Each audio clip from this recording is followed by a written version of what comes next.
Welcome to today's event.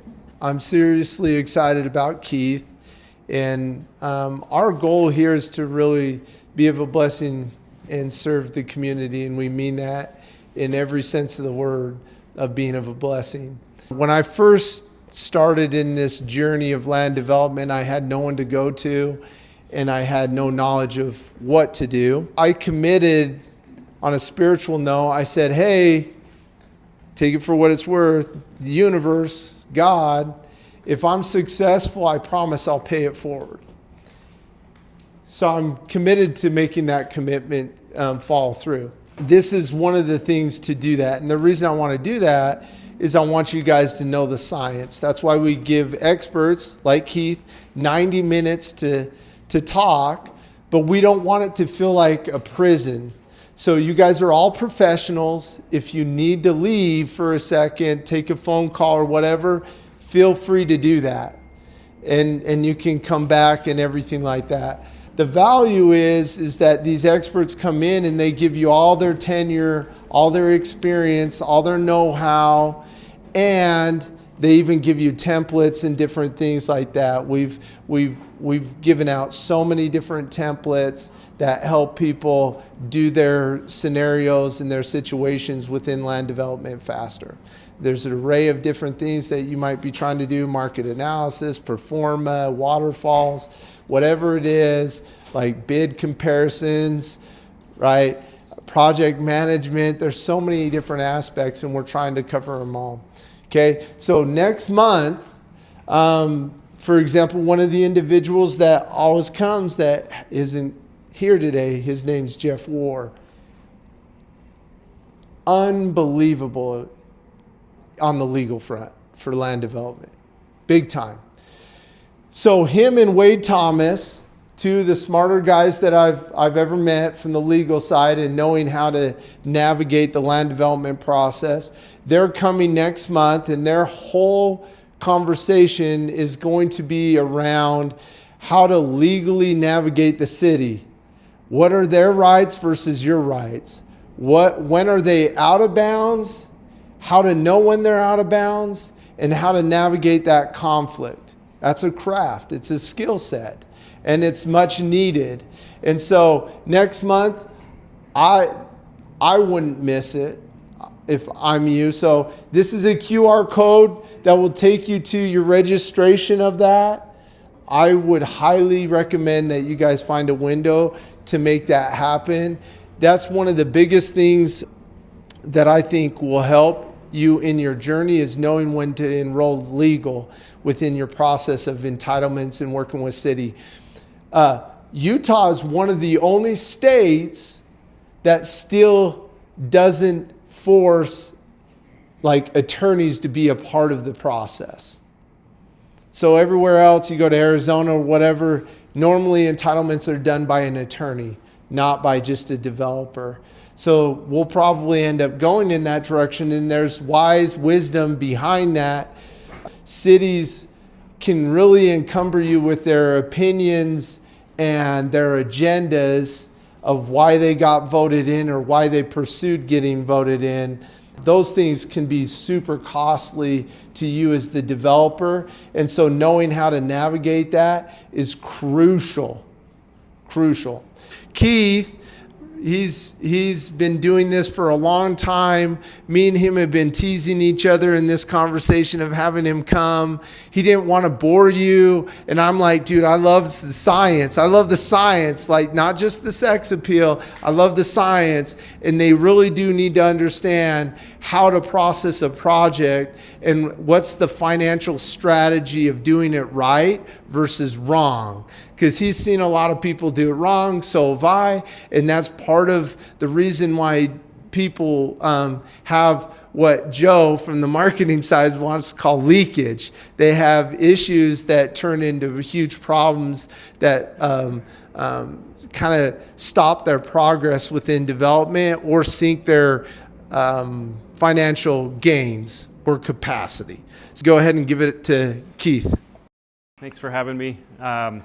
I did tell Steve when we were kind of chatting back and forth the last little bit, I'm like, accounting is pretty exciting. But just a little bit about me. I'm a CPA, and I tell everybody that so that people think I'm really smart. But I don't do anything that has anything to do with the CPA. I don't do taxes. I don't do audits.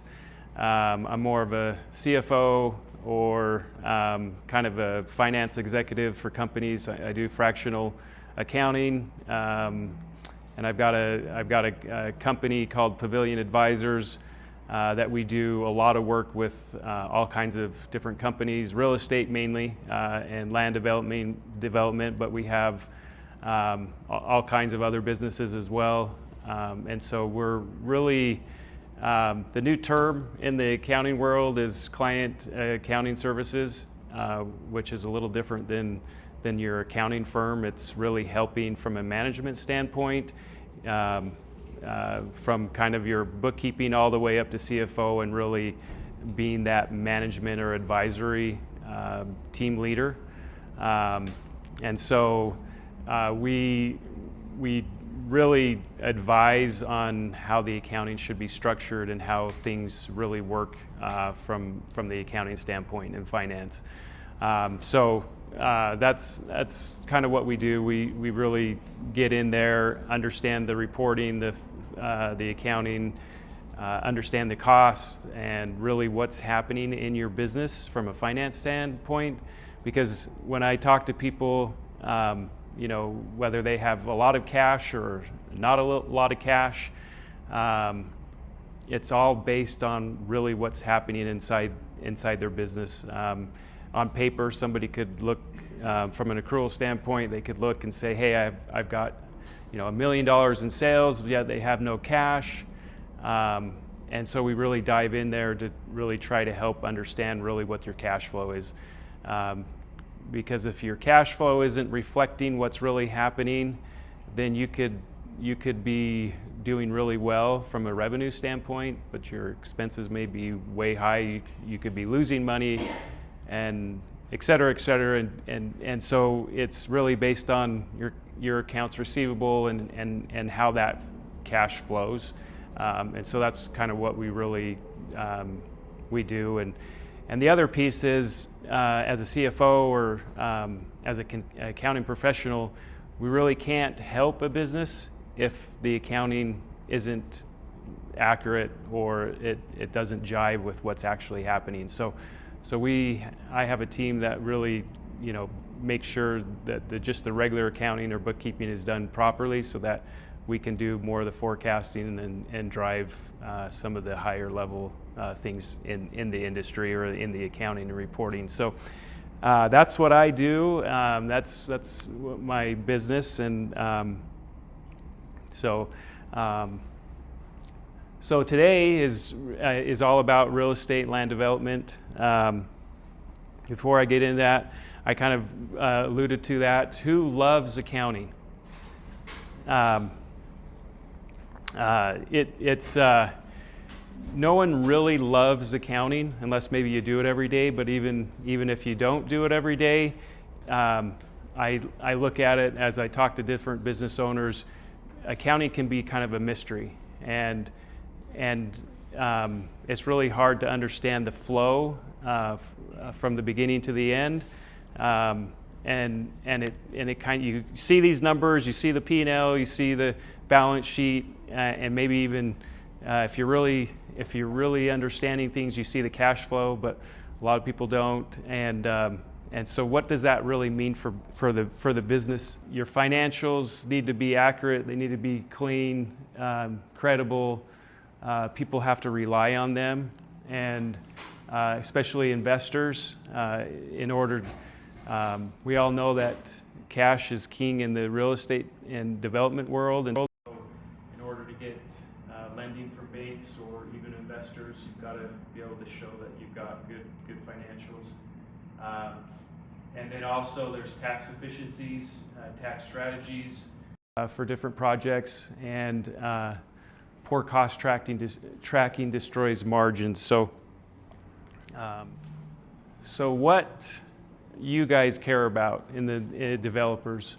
I would say there's more than this, but this is kind of a good list. It's your cost per lot or unit for your project, absorption costs, carrying costs, your construction draws, investor reporting, tax efficiencies, and of course bank-ready financials. All these come into play when you're trying to get loans, when you're really going into a project.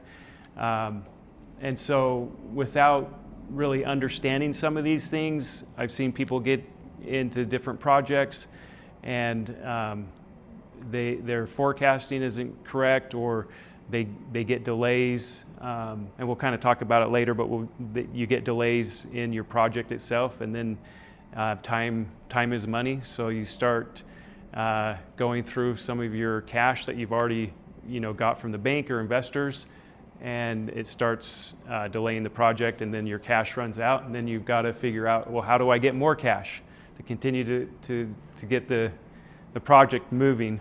The reality, it's capital intensive up front.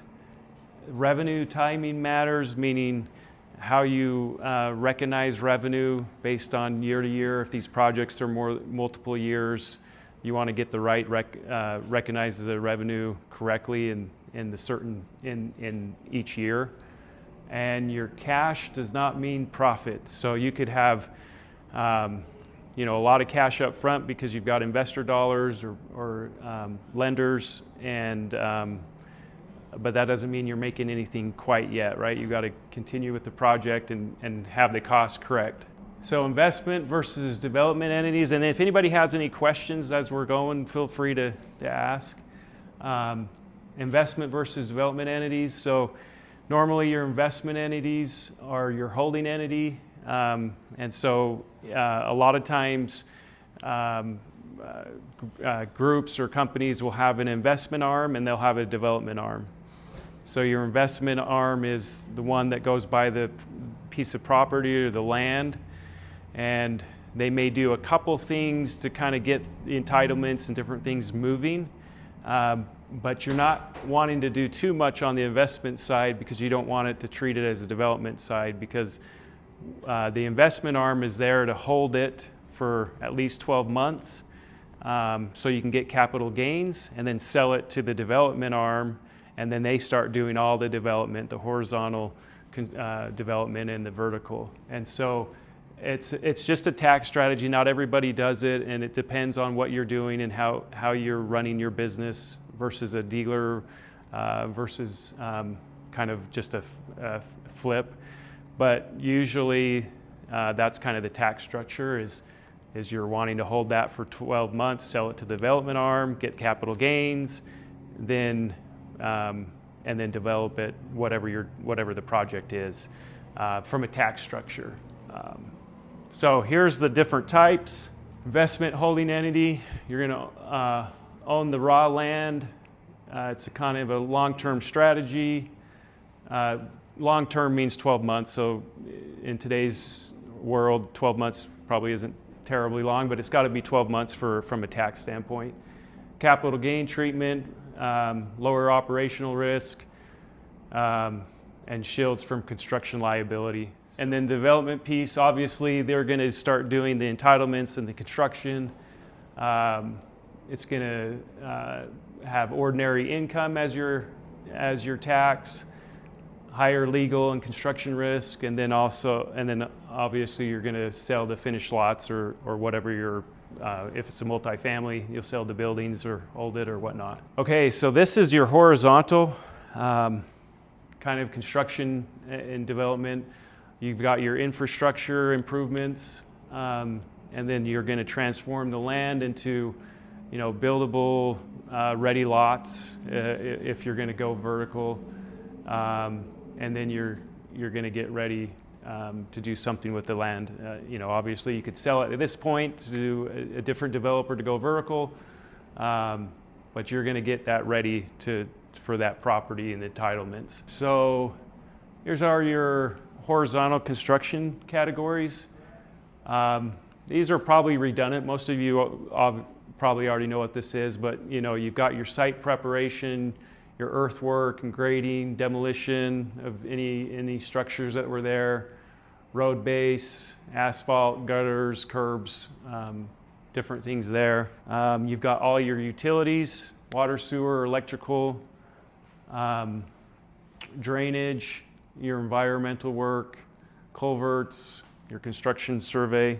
And then here's your accounting treatment. So the biggest thing that I see that people miss or different groups miss is that how to account for some of the entitlements or just the cost itself for the construction. So the CIP is construction in progress. So you're going to capitalize all of your costs. So that would be finance, any of your soft costs. Obviously this is horizontal, so it's not going to really have any hard costs. But anything that you're doing for the horizontal development is all going to be capitalized on the balance sheet. So what I see is people expensing it on the income statement or the P&L, and it's just not correct, because you want to get all your costs associated for that project on the balance sheet, and then start to and then you know what your unit costs are when you sell it. So you want to put all that into capitalized. So that's the first kind of section. Then you're going to transfer it to, once all the construction's done and complete, then you're going to transfer it into finished lot inventory, so that you have that you've got your finished lots. And then as you sell it, you'll kind of reduce the inventory as a cost of sale of that land. And I'll show you a couple examples. So of the entries for these different ways to do it. So you're going to basically debit a construction in progress, horizontal development. This is obviously an aggregate, so as you have different costs, they could, this is just 6.5 million. You're not probably going to have 6.5 million in one transaction, but you're going to have all your transactions as your horizontal or construction in progress horizontal development, and then you're either going to credit your cash if you pay up front, or if you're doing your accounts payable. So you're gonna have that for the development costs, and then you're going to move this as a either you're going to move it as just a journal entry, or reclassify it as a finished lot inventory. So you're going to move that full construction in progress as a finished lot, and then credit the construction costs, so that it's now on the balance sheet. You've got fixed costs or inventory rather than construction in progress. And then you're going to have your when you sell the lots, then you're going to sell, or you're going to treat it as a cost of sale, and that's the actual cost of the land versus what you sold it. So this case is, let's just pretend that we sold it for $100,000 that lot. Your cost is still going to be your $65,000. You're crediting your finished lots, and so your sales are going to be $100,000 minus your 65, which gets you the $35,000 gross revenue. So this is just the journal entry to get it out of the inventory. So it's going to be your cost, not necessarily what you sold it for. Before we get here, kind of switch it up a little bit. So when I first started doing consulting and different things with clients, one of my not the very first, but one of my first clients, I came in and did an interview, and he asked, "Do you like puzzles?" And of course I'm going to say yes, because what accountant doesn't like puzzles? And I knew what he was talking about. And so I said yes, and he goes, "Good. We don't want to have you as our accountant if you don't like puzzles." So accounting is a puzzle. It's a puzzle piece. And the thing about accounting is, for at least from my standpoint, is the messier it is, the harder it is to solve. But at the flip side, the messier it is, the more I can charge to solve it. So the accounting piece, the biggest thing I come into is I've actually got some new clients over just in the last little bit, and they've gone through different accounting firms or different people that they're using, and we come in and we go through, their processes and kind of fix everything and try to understand what's going on. And what we see the most is that the accounting isn't getting done in the appropriate way. So now you've got to go back, fix it. And what's happening is they're not getting the right costs for the projects. They're not. We're just not being able to see all that. The investors were not really understanding where the money's coming from and different things. And so it becomes this kind of big piece of like, well, what's really happening and how do you know your costs if it's not really being tracked very well? And so they, from a cash standpoint, they may be doing fine, but from an actual unit, cost per unit and gross revenue per unit, we don't really know until they actually sell the project, and then they can be like, well, I made this much money, and you can kind of back into it. But it's a really hard way to really understand where you are, especially if you're doing it all the time and you want to use historical data to forecast your next project. You want to be able to see and understand all your costs. So it's kind of a double-edged sword. It's kind of a mystery, and no one loves it, but it's almost critical to understand how to move to your next projects and make sure that everything's getting done right. So the vertical construction is obviously, all your buildings and structures, and then it represents the revenue generating asset, right? So here's your vertical construction types. You've got your residential, commercial, multifamily, industrial, hospitality. So those are just some of them. And then the accounting treatment. This is the same thing as horizontal, basically. You've got to capitalize all your soft costs, your hard costs, your financing costs, everything that's directly tied to that project. You should be capitalizing it on the balance sheet, so that you get all of your costs. And then and obviously your interest is being capitalized, and then your revenue is recognized based on the project type. So here's your project life cycle for accounting. You've got you purchase your land, you've got your entitlements, you do your horizontal, you've got your vertical, and then your sales. You sell your project, and you close out everything. So obviously, if you're in the business of holding or just a hold, you're just buying and holding it, you never sell it, then you just stop at vertical. But if you're selling it, then you're going all the way out, all the way through. So here's your revenue recognition methods. You've got your completed contract method is basically your multifamily, condos, townhomes. It's a built for sale units. So you're going to build them and sell them. And your percentage of completion, that's for a contracted construction project. So those are big contract projects that you're going to get paid along the way. So here's your completed contract example. So, say you've got a spec home, or let's do multifamily. I mean, you could do a spec home for $12 million or for 8.4, but let's just pretend it's a multifamily. You're going to sell it for $12 million, and expected construction cost is 8.4, and so obviously your gross profit is 3.6 and your gross margin is 30%. So here's your accumulating construction costs.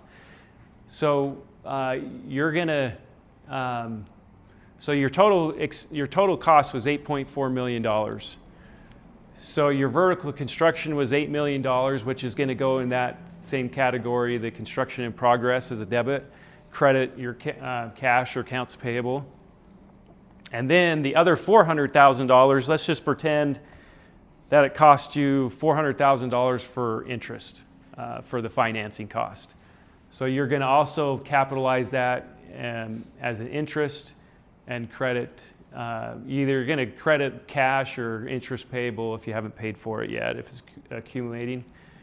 But on the balance sheet, I haven't talked about this. On the balance sheet, you could kind of have a long balance sheet that says, hey, construction in progress as a parent account, and then you would have your hard costs, soft costs, your financing costs, all for one project, so that you're kind of identifying those, but it all rolls up to a total of your construction in progress. So there's many different ways and theories on how your balance sheet could look, but at the end, you're getting it capitalized for all your costs. And then obviously your revenue recognition, you sell it for $12 million. You either get cash or accounts receivable, and then you credit your sales. And then you debit your cost of sales, $8.4 million.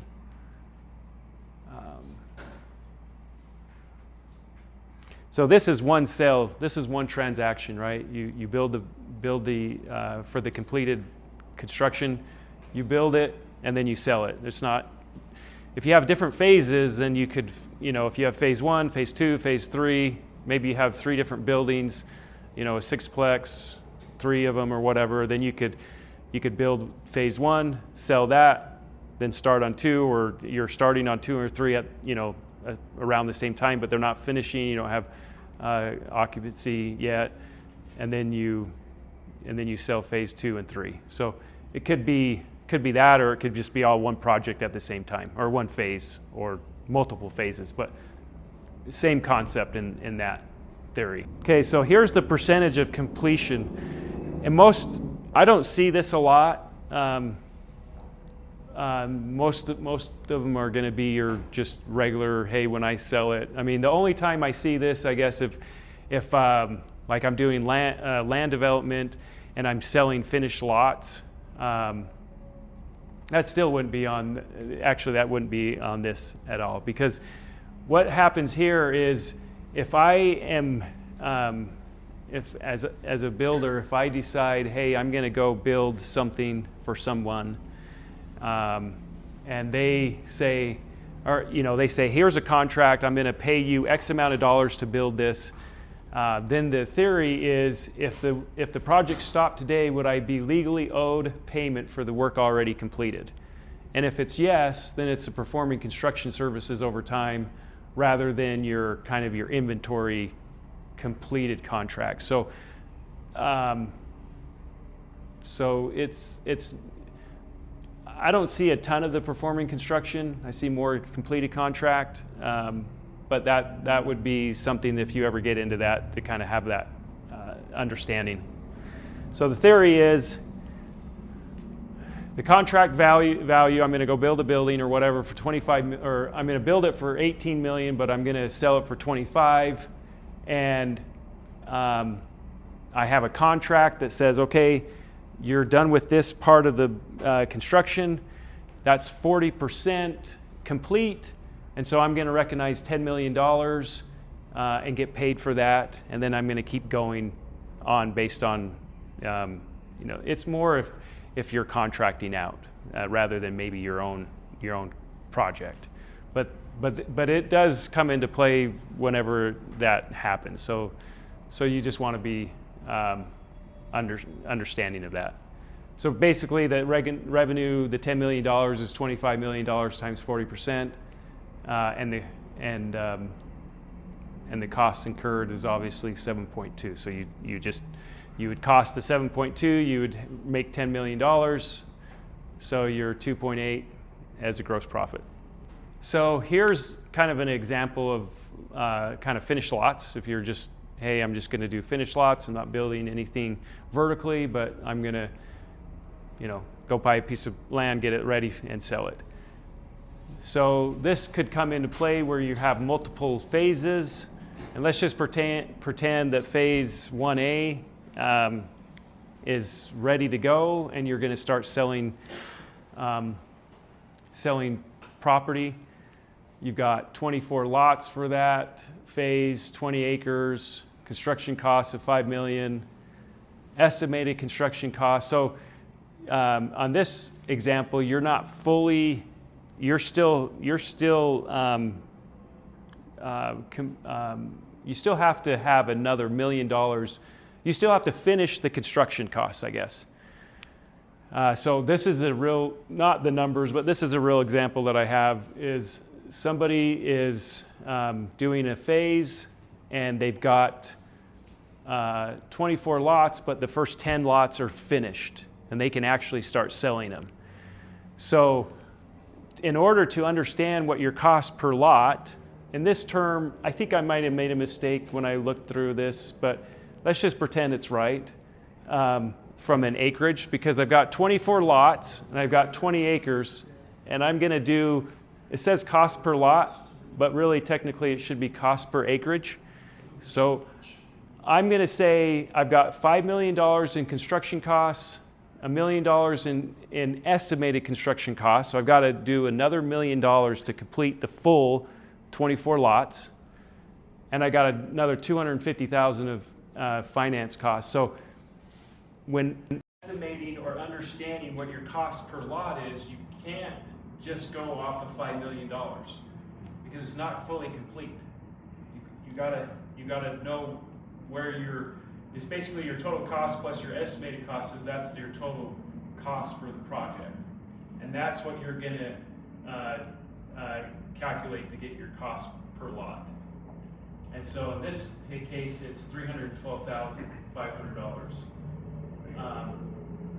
And I did it for 20 acres. I could have done it, I did it for acres because if the lot is a 0.8 acre or 0.5 versus 1, I'm going to sell each lot I'm selling, I want to sell it based on the acreage, not the lots. If they were all 1 acre lots, then no big deal, I could do it out of 24. But this, I want to do it out of acres so that I can get the true cost when I sell each lot. Can you summarize again what it is, what the difference is between construction costs and estimated construction costs? Yeah, so on this scenario, let's pretend that I have 24 lots and I've only completed 20 lots. I still have 4 left, like to do all the whatever the horizontal construction development I need to do. So this one is the estimated construction cost is going to be another $1 million to fully develop it. But currently I have 10 lots or whatever lots that are ready to sell today. And so all I'm saying is you still have some construction costs that still needs to go into the equation that you haven't actually occurred or paid or whatnot. Okay, so the construction, so it's, for that portion of phase A, the grand total construction cost would be the $6 million. Which is broken out. Yeah, 6.2 million. Yep, it's broken out because this is saying is that I've incurred $5 million, but I've still got another 1.2 million to like incur. If I maybe it's more of a complicated, but if I said, hey, phase lot was completely done, then I wouldn't have any estimated costs. But there are times where you need to calculate the estimated cost to be able to get your true costs per lot. Okay, good. Yeah, I was just gonna say it's actually pretty common because you'll get your lots to like a shovel-ready condition, but you might still have offsites like fencing or things like that you have to add. Sorry, I forget. Oh, that's Don't okay. repeat that. Yeah, no problem. I was just saying, in my experience, it's pretty common to have to do this because you get your lots to a shovel-ready condition where the city will give you a building permit, for example, but you still have off-sites or on-sites like fencing or exterior sidewalk or something like that that still has cost to it. Yeah, exactly. Yeah, quick question too. So, are you saying to recognize the revenue and the sales as you do that, you can only expense or account for the average cost per lot rather than realize or or make up for what you've already spent and then have the profit at the end, you have to do it per lot as sold?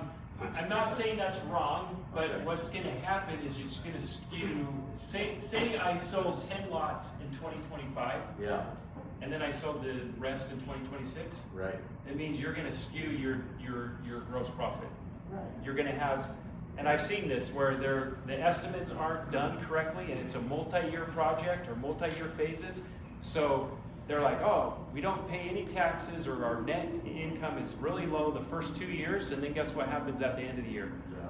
I get $1 million in cash, and I get a $5 or $7 million net income. So now I'm paying $2 or $3 million in taxes. Let's just pretend it's not. Maybe I'm paying $2 million in taxes, but I only got $1 million in cash that year because my forecasting and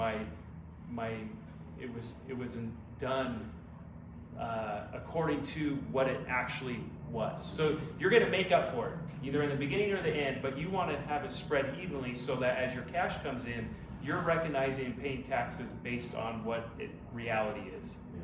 So I've seen that before, where like, crap, I got a tax bill more than I have cash my last project or last phase or my last few lots or whatever it is.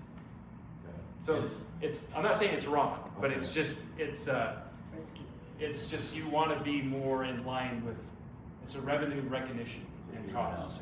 Cash flow equation. One other question with that Cash flow. is, you mentioned the development company always does it on income, right? Instead of capital gains. What if the project took more than 12 months to develop? Is it then possible to do capital gains from the development portion, or do you still have to only do as income? If it's the answer is yes, as long as you're not a dealer. As long as you're not in the business of actually selling property inventory. If you just do a one-off, and let's just pretend me. I'm an accountant. I do this for accounting for a living, but I go and buy a piece of property, develop it, and sell it. Yeah. Then I can probably get capital gains And it because takes you longer than a year, so yeah. you can do capital. Then I can probably get capital gains because I'm not a developer. That's not my trade or business. Okay. But if it's my trade or business, and I'm like, this is what I do, then it'll be ordinary income. So you just need to make sure that you understand whoever your tax firm is, that you're making sure you're not out of the box. Good question. Any others? Anyway, so that's to get your cost per lot or unit. And of course, this is your gain. So let's just pretend I sold that lot for 600 grand. Your lot sales is 312. Your closing costs 36. So my gain on that, or my gross profit, is 251,000. So this is kind of be the entry. 600,000 minus $36,000 in true closing costs gets me my cash of 564. So your 312 is kind of your that's your cost, but you've already spent that money. So, but you still have to account for it, and you take it credit the land development or your construction in progress as a credit. So your real cash is 564, even though your profit was only 251, because you're recognized you've already spent all that money up front.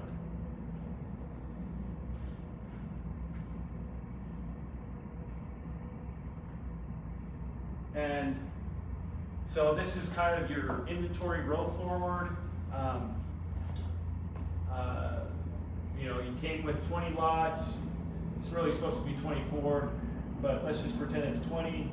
315,500. Your 6.2 million of when you started your costs.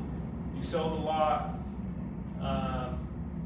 and now your inventory balance is 5.9 million.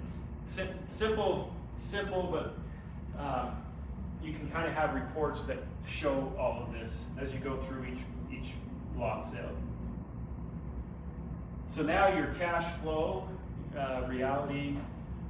Land, your negative cash after you buy land, you got draws and you got sales. So your cash flow is going to go up and down based on what's happening. So this says 90-day forecast. I put that there because you should always have a minimum. Now, when you're doing a project, you probably you'll know the if it's a 12 or 24 month project, you kind of have a forecast. But from just an accounting general perspective, you should always have at least a 13-week, which is just roughly over 90-day cash flow projection. So you should kind of know what's happening with your projects, with your the business itself, because it's usually going to take you at least 90 days to get a loan or investor dollars or whatnot. So as you project different things, if you see a hole, 3 months or 6 months down the road, and you're like, hey, we're going to run out of cash here based on our projections, then you can start figuring out, hey, what am I going to do, right? You don't want to run into it where you're like, crap, 2 weeks, I am done. Because that's never fun either. So as you have investors, then you should understand your waterfall. This is just a typical private equity waterfall. You've got your return of capital, 8% preferred return. You got your 70-30 promote or split, 70% to the investors, 30% to manager or management, and then you just have an equity multiple and an IRR. But yeah, the biggest is you want to make sure you're protecting those investors and they understand what the project looks like and how they're going to get paid back and what the return is. Because if you're telling them they're going to get a 20% return and in the end it's 12, they may not, hate you. They may be like, hey, I thought I was getting 20, but the expectations, you want to manage expectations. And so, because the next project they may say, no, I don't want to invest, right? But rather, if you said, hey, I'm going to get 12 to 15% projected return, and you give them a 12 or 13, they'll probably be fine. So you just want to make sure that you understand what that looks like from the overall project. And then, of course, if you're building and you want a 1031 exchange, 1031 exchanges can get real complicated, but I'm going to just do it very simply right now, because most people will get the biggest thing that I see is when somebody wants to do a 1031 exchange. Let's just, for this example, they have they have a cost basis in a current project for $3 million. They're going to sell it for $5 million, so they're going to realize a gain of $2 million. And they want to do a 1031 exchange. So obviously 1031, you got to sell the property. In 45 days, you've got to identify a new property, and in 180 days, you've got to be able to acquire that property. The biggest that I see is, hey, I've got $5 million in cash. That's what I get. That's my proceeds. Let's just say minus your closing costs, whatever that is. Let's just say $4.5 million. That $4.5 million, to get the full realized gain of $2 million, you've got to use the full $4.5 million towards the next property. If you don't, then it's called boot, and you don't get a full capital gain, and then you've got to do some IRS calculations and yada, yada, yada.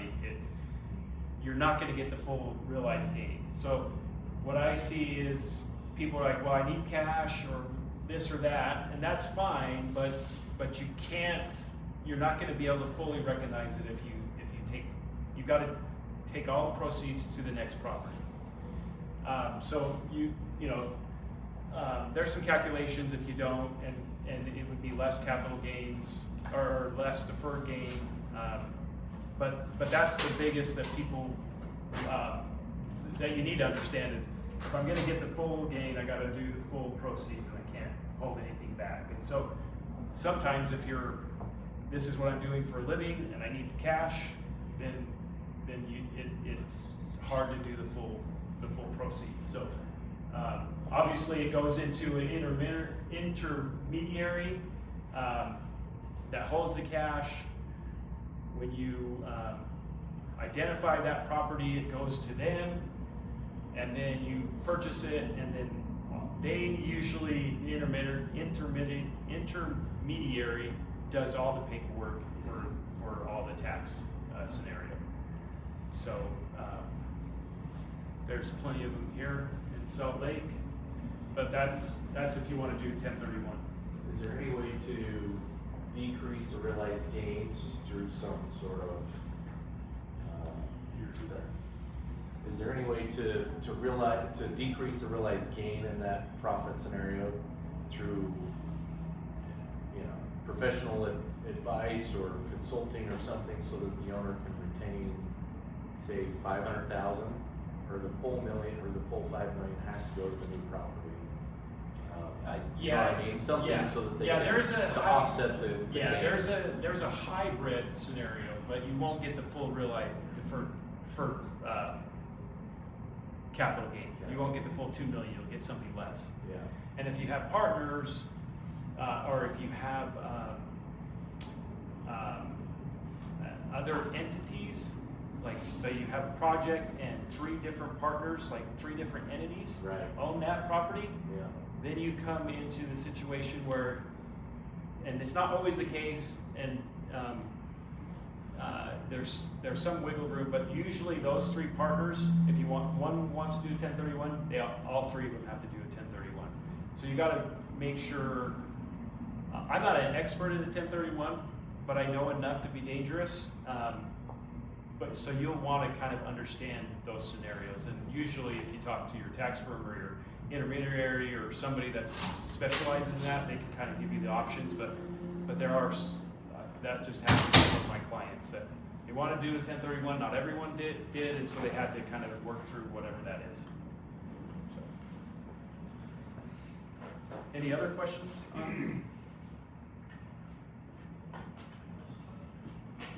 Okay, so we talked about this earlier, about the cost segregation. So obviously cost segregation is just an accelerated depreciation model for your projects. Multifamily, specifically.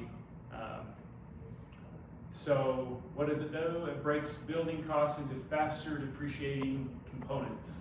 So it's going to front load. It's going to front load all the depreciation. All of it, but a lot of it up front. And it's a really good way to help offset some of that income that you make.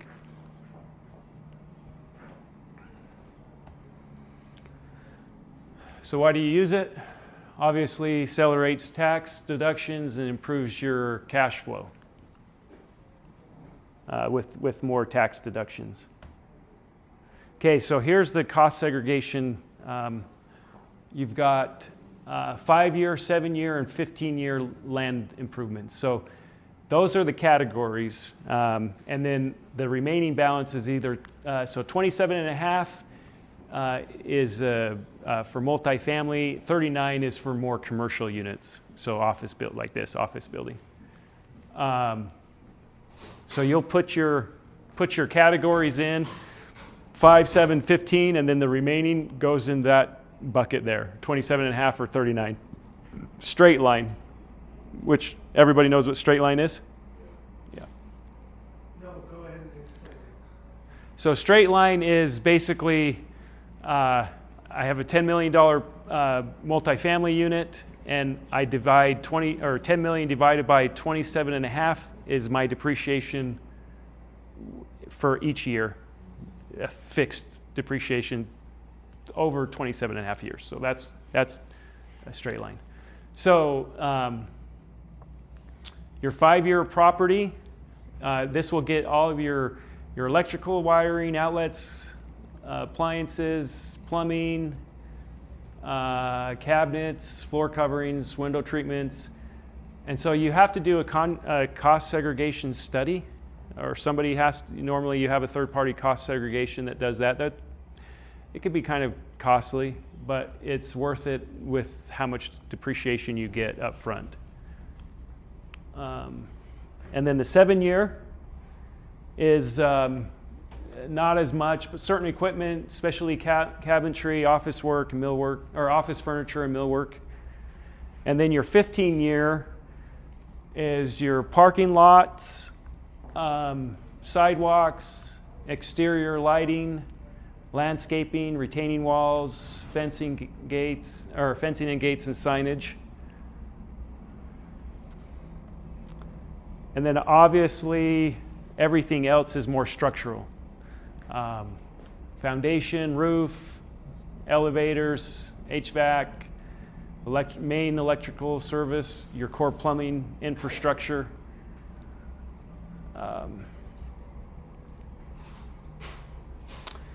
So this is kind of, this is just average. It's different for every project, but let's just pretend it's about a 70-30%.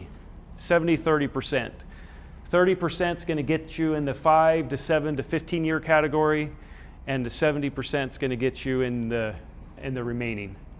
So a $10 million project, you've got $3 million in accelerated depreciation.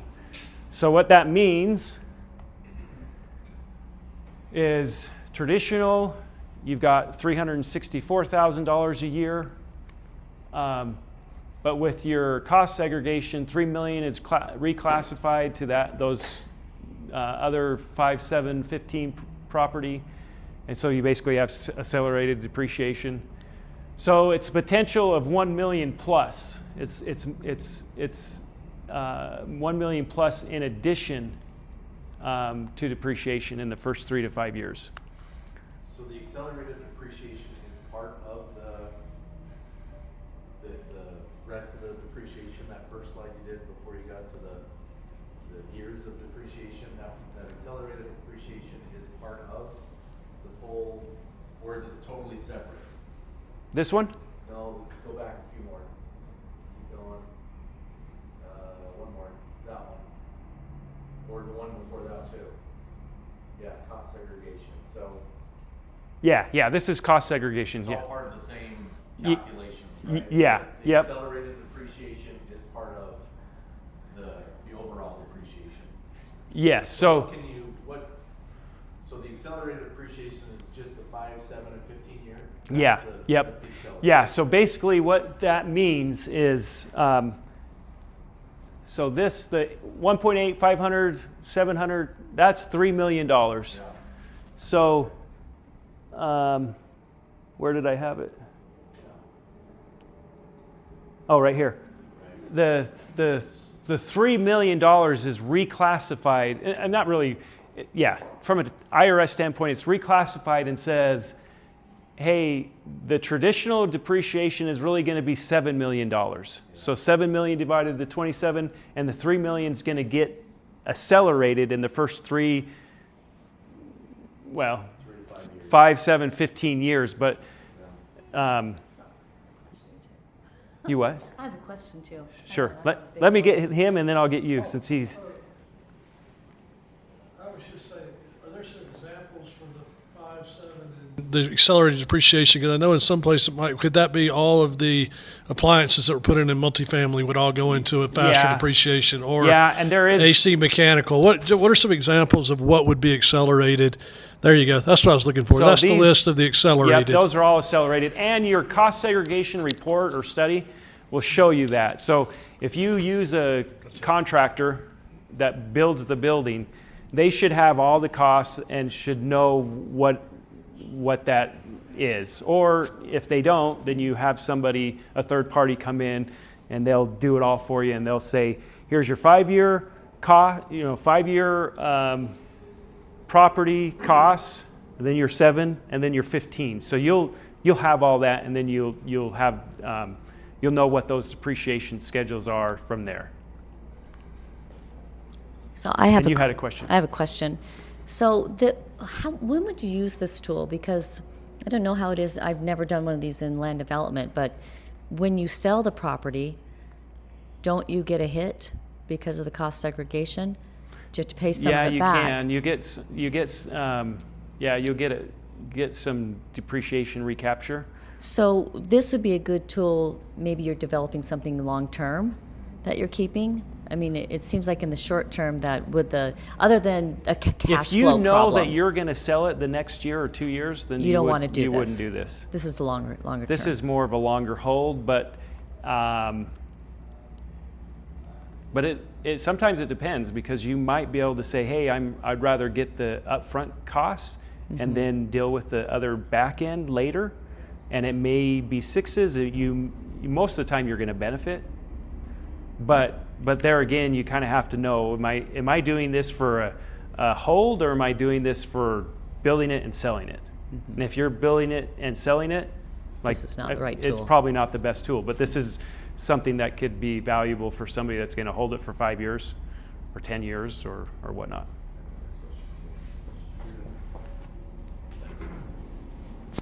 So does this accelerated depreciation only apply to vertical construction then? Or is there any way to apply it to horizontal construction? No, it's got to be actual real property. So vertical, Vertical only? yeah. Yeah. No way Because to the do it. land doesn't depreciate, and any land improvements won't depreciate either. Okay. So just the vertical. Because the infrastructure is just there. It's not going to depreciate over time. Right. Got it.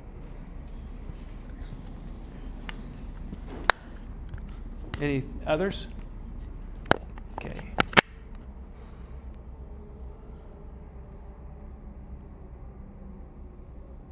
Okay. So here's all your, well, not all of them, but this is some of the things that I put in here, your pitfalls for accounting, or common accounting pitfalls, I guess. So we've talked about a lot of these: expensing development costs instead of capitalizing, mixing multiple projects in one kind of construction in progress account, under tracking soft costs, no cost to complete forecasting, incorrect revenue recognition, poor draws, documents from lenders, ignoring interest calculation rules. We talked about misclassifying dealer versus investor tax status, no investor capital account tracking, and weak cash forecasting. So we can just kind of run through some of these fairly quickly. We're about out of time, but so I think the biggest is you're expensing these development costs instead of capitalizing, which distorts profitability from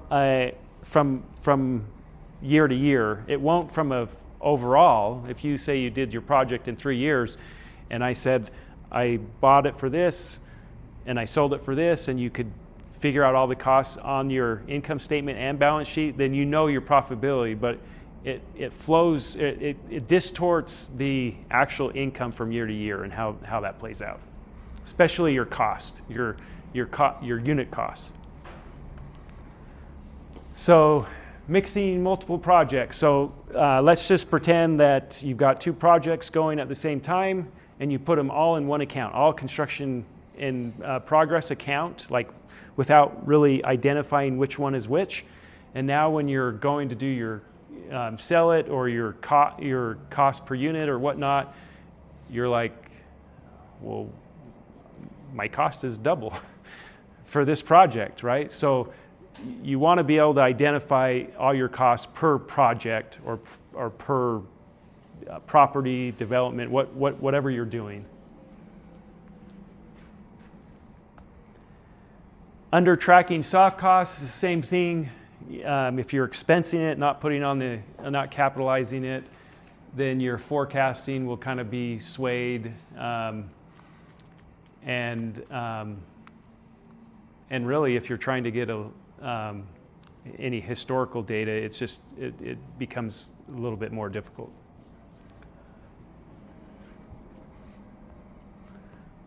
Forecasting, it's a big one.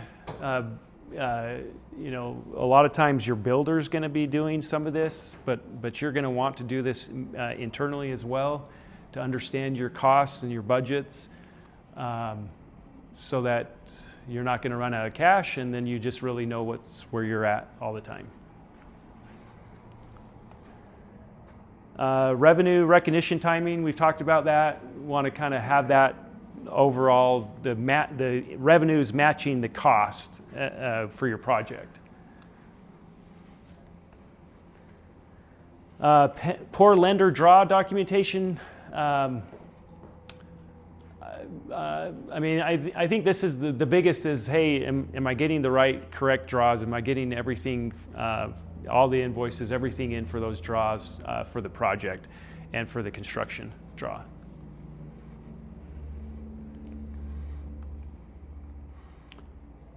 Interest capitalization, we're not treating that as capitalized, and we're expensing it. Dealer versus investor, so we want to be able to make sure this is actually an important one, because if you're really trying to do this tax structure and you mess it up, then your investment arm is going to be ordinary income versus capital. So you want to make sure you're getting that structure correctly. No investor capital account tracking. Again, we want to make sure that you're really knowing how to track the investor dollars and what that means to them from an ROI and from the project, so that there's no issues when their money returns, and everybody understands where, what the actual project is and what the return should be.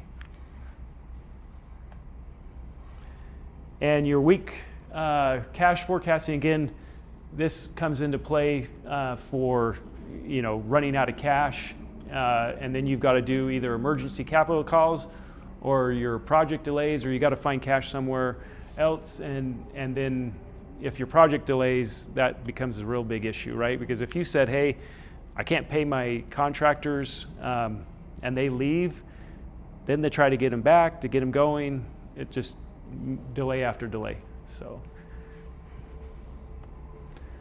here's the final takeaways. Accounting drives profitability, structure drives tax outcome, and cash is survival. And I think that's it. Any questions? Yeah, I've got a question, Casey.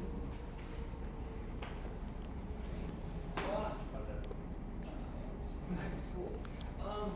Yeah, I was just kind of curious about, are people hiring you kind of project by project, and that's how you're being hired for a specific project? I'm assuming that would be the case. Yeah, it's a little. Most people will hire me more on like a month-to-month basis, or an annual. It's an ongoing model to be able to help you with all your projects. But I have done more contract-specific projects. But normally it's, hey, we're going to help with all of your stuff, or some of it. That would work well for somebody that's established and doing consistent business, but for somebody that's just getting started, maybe doing their first project, or one of their first, or they bring those plans to you and reviewing those and getting a quote for you on if it's for a project. Yeah, there's all kinds of scenarios that we can do and help. Yeah, okay.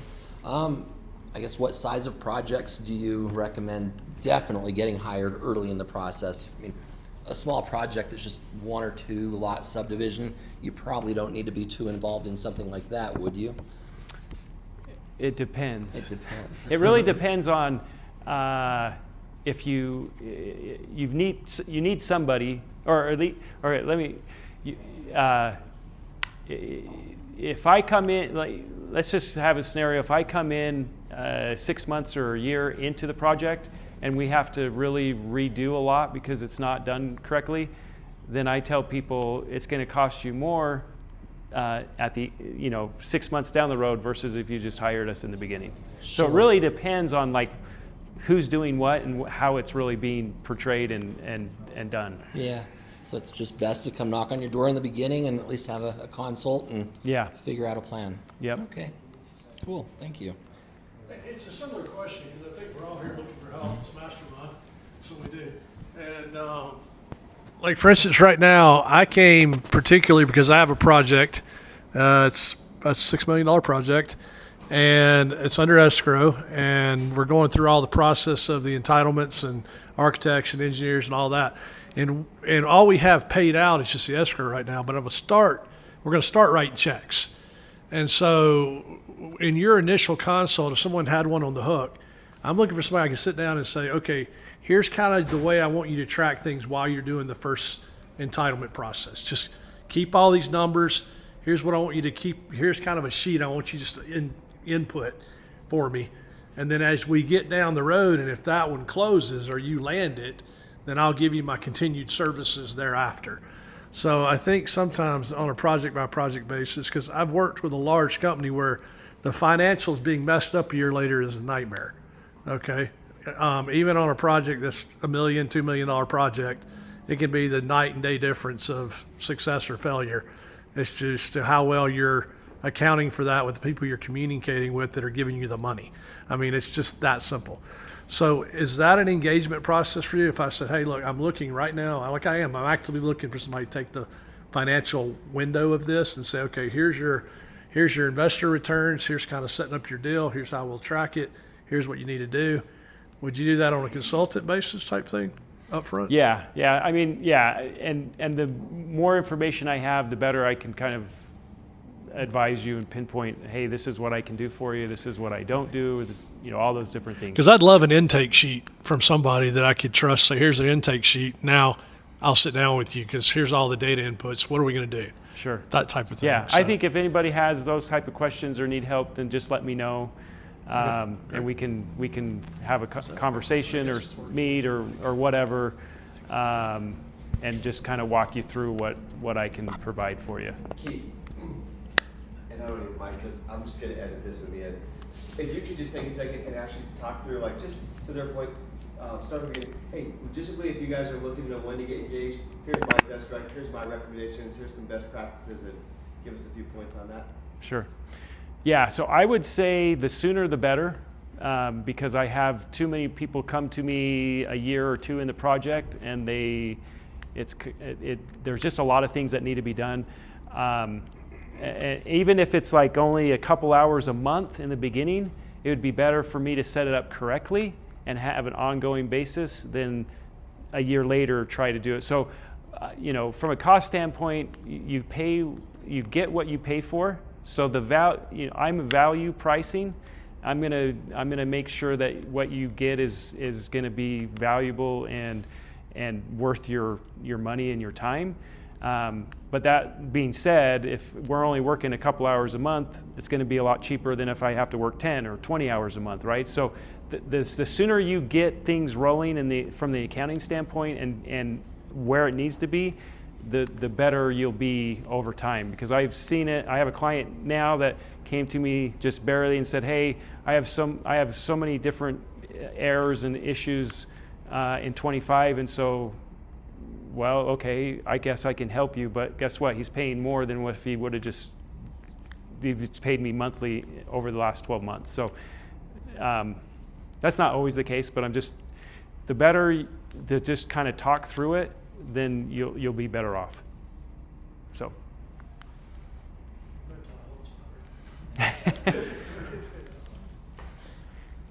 Perfect. Appreciate it, Keith. So this is real, and I know, like, sometimes there's parts of what you're excited about that aren't so exciting per se, right?